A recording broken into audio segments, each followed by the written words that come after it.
What's up guys, today's video is gonna be for anyone dealing with hip issues like hip pain or just trying to increase their athletic performance or take their hip training to the next level. We're gonna talk about a highly avoided movement when it comes to the hips, and the reason is because some people just don't know how to efficiently train it. That is hip internal and hip external rotation. The only things that we're gonna need is a band like this one, a loop band like this one, and for the exercises that I'm gonna show you today, a slider just like this one. These are two of my favorite ways to train hip internal and external rotation, and I think that after you try them, you're gonna like them as well. So let's get right into it. The first one we're gonna do is hip internal rotation. All we're gonna need is the loop band and the slider. I'm using my right leg. I'm gonna put the loop band around my left ankle like this.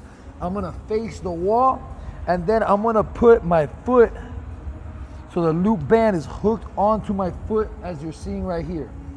I'm gonna hold onto the wall for balance. All I'm doing is rotating my foot all the way out, or my hip, all the way out as far as it goes, controlling the movement back in. I'm trying to get as much range of motion as possible here, okay? Now, even though my foot is going outwards, this is training rotation inward, internal rotation to the hip, because my hip is rotating inwards in the hip joint itself. Now, like I said, we want to use full range of motion here, and if you want to progress this, you would just change the strength of the band, all right?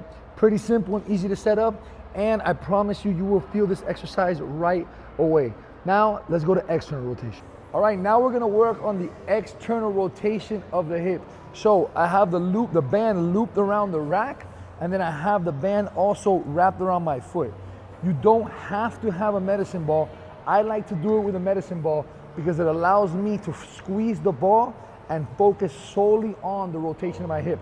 If you don't have a medicine ball, you could do something like put your fist together and squeeze your fist, or something like this, double fist, pause, and just focus again on that rotation. Now, it's external rotation and people get confused because the foot is going inward, so they assume it's internal rotation. But remember, we're looking at the hip position. So my foot's going inward, but my hip is rotating outward. So here, let's use it with the hands, all the way in as far as it goes. I like to do it with a pause, and then slowly rotate it back out. Again, using full range of motion. To progress this, you would just pull the band out further for more resistance, or get a thicker band. So there you go, internal and external rotation with two of my favorite exercises.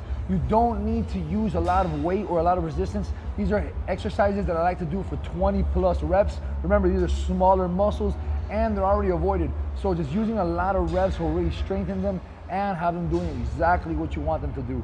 20 reps, 4 sets, 2 or 3 times a week, and your hips will be firing the way you want them to fire.